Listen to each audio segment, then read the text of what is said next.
ایک ایسے بادشاہ کی کہانی جس کے حکم پر ہوا رک جاتی تھی، جس کی بات پر سمندر خاموش ہو جاتا تھا، جس کے دربار میں انسان، جنات اور پرندے سب ساتھ بیٹھتے تھے۔ لیکن کیا آپ جانتے ہیں اس سلطنت کا اصلی راز کیا تھا؟ کیا یہ صرف طاقت تھی؟ کیا یہ صرف دولت تھی؟ یا اس کے پیچھے ایک ایسی حقیقت تھی جسے جاننے کے بعد آپ کا دل کہہ اٹھے گا، سبحان اللہ، یہ صرف اللہ کی قدرت ہے۔ آج ہم آپ کو لے چلتے ہیں وقت کی اس پرانی گلی میں جہاں ایک نبی، ایک بادشاہ اور ایک ایسے معجزے کی داستان شروع ہوتی ہے جس کا ذکر خود اللہ نے اپنے کلام میں فرمایا ہے۔ حضرت سلیمان علیہ السلام وہ نبی بھی تھے، وہ بادشاہ بھی تھے۔ حضرت داؤد علیہ السلام کے فرزند، انہیں اللہ نے وہ کچھ دیا جو نہ ان سے پہلے کسی کو ملا نہ ان کے بعد۔ خود قرآن کریم میں اللہ رب العزت نے فرمایا، اور سلیمان کو ہم نے ہوا کے تابع کر دیا جو صبح میں 1 مہینے کی اور شام میں 1 مہینے کی راہ چلتی تھی۔ سوچئے ذرا، 1 مہینے کی مسافت صرف صبح میں، 1 مہینے کی راہ صرف شام میں۔ یہ کوئی شاعری نہیں، یہ کوئی افسانہ نہیں، یہ اللہ کا کلام ہے، یہ حقیقت ہے۔ حضرت سلیمان علیہ السلام کی سلطنت کوئی عام حکومت نہیں تھی، یہ ایک ایسی ریاست تھی جس کی مثال تاریخ میں نہیں ملتی۔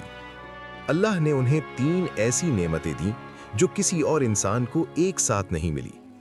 پہلی نعمت، علم۔ حضرت سلیمان علیہ السلام کو پرندوں کی بولی سمجھنے کا علم عطا فرمایا گیا۔ قرآن میں خود ان کا یہ قول موجود ہے، ہمیں پرندوں کی بولی سکھائی گئی اور ہمیں ہر چیز سے حصہ دیا گیا۔ دوسری نعمت، جنات کا تابع ہونا۔ وہ جنات جو انسان کی نظر سے اوجھل ہیں، وہ قوتیں جو اس کائنات میں کام کرتی ہیں، اللہ نے انہیں حضرت سلیمان علیہ السلام کے حکم میں دے دیا۔ تیسری نعمت، ہوا۔ وہ ہوا جو ارضوں اور فاصلوں کو ختم کر دیتی تھی، وہ ہوا جو انہیں ایک ہی دن میں بہت دور لے جاتی تھی۔ علم، طاقت اور تیزی، یہ تھیں حضرت سلیمان علیہ السلام کی سلطنت کی بنیاد۔ لیکن اس بنیاد کے ساتھ ایک اور چیز تھی، اور وہ تھی شکر۔ تصور کیجئے ایک دربار جہاں انسانوں کے ساتھ جنات بھی حاضر ہیں، جنات جو پرندہ نظر نہیں آتے، وہ ایک نبی کے حکم پر عمارتیں بنا رہے تھے۔ یہ کوئی طاقت کا ظلم نہیں تھا، یہ اللہ کا عطا کردہ انتظام تھا، اور حضرت سلیمان علیہ السلام ہر پل اس نعمت کا شکر ادا کرتے تھے۔ لیکن اس سلطنت میں ایک واقعہ ایسا آیا جس نے سب کو حیران کر دیا۔ ایک دن حضرت سلیمان علیہ السلام نے اپنے پرندوں کا جائزہ لیا۔ سب حاضر تھے لیکن ایک نہیں تھا، ہدہد، وہ چھوٹا سا پرندہ۔ حضرت سلیمان علیہ السلام نے فرمایا، میں اسے سخت سزا دوں گا یا وہ کوئی وجہ بتائے۔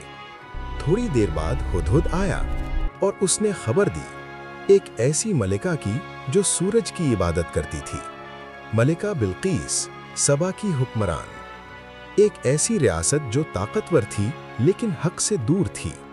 حضرت سلیمان علیہ السلام نے کیا کیا؟ انہوں نے ایک خط لکھا، ہدہد کو دیا اور کہا، لے جا اور دیکھ کیا ہوتا ہے۔ وہ خط کیا تھا؟ یہ سلیمان کی طرف سے ہے اور یہ رحمان و رحیم اللہ کے نام سے ہے۔ مجھ پر برتری مت کرو اور فقط فرما بردار ہو کر میرے پاس آؤ۔ ایک پرندہ، ایک خط، ایک پوری ریاست کی تقدیر بدلنے والا۔ یہ تھی حضرت سلیمان علیہ السلام کی قوت، زور کی نہیں، حکمت کی، تلوار کی نہیں، علم کی۔ ملکہ بلقیس نے فیصلہ کیا وہ خود حضرت سلیمان علیہ السلام کے پاس آئیں گی۔ لیکن اس سے پہلے حضرت سلیمان علیہ السلام نے اپنے دربار میں ایک سوال کیا، تم میں سے کون ہے جو اس کا تخت میرے پاس لے آئے اس سے پہلے کہ وہ فرما بردار ہو کر میرے پاس آئے؟ جنات میں سے ایک طاقتور عفریت نے کہا، میں آپ کے اٹھنے سے پہلے لے آؤں گا اور میں اس پر قادر ہوں اور امانت دار ہوں۔ لیکن ایک اور شخص تھا دربار میں جس کے پاس کتاب کا علم تھا۔ اس نے کہا، میں آپ کی آنکھ چھپکنے سے پہلے لے آؤں گا۔ اور آنکھ چھپکی اور تخت حاضر تھا۔ سوچئے، ہزاروں میل دور کا تخت ایک پل میں حاضر۔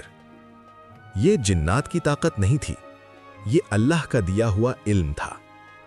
یہ وہ معجزہ تھا جس نے تاریخ کو ہمیشہ کے لیے بدل دیا۔ جب حضرت سلیمان علیہ السلام نے وہ تخت دیکھا، کیا کیا انہوں نے؟ جشن منایا؟ اپنی طاقت کا اظہار کیا؟ نہیں۔ قرآن بتا رہا ہے، انہوں نے فرمایا، یہ میرے رب کا فضل ہے تاکہ وہ مجھے آزمائے کیا میں شکر کرتا ہوں یا ناشکری۔ یہ تھا حضرت سلیمان علیہ السلام کا راز، یہ تھی ان کی سلطنت کی بنیاد، نہ تخت، نہ جنات، نہ ہوا، بلکہ شکر۔ جب ملکہ بلقیس آئیں، انہوں نے اسلام قبول کیا، ایک پوری ریاست حق کی طرف آئی، تلوار سے نہیں، حکمت سے، زور سے نہیں، اللہ کے حکم سے۔ اور حضرت سلیمان علیہ السلام اس لمحے میں بھی سر جھکا کر صرف اپنے رب کا شکریہ ادا کرتے رہے۔ یہ وہ لمحہ تھا جہاں ایک نبی نے دنیا کو بتایا کہ اصلی طاقت اللہ کے آگے جھکنے میں ہے۔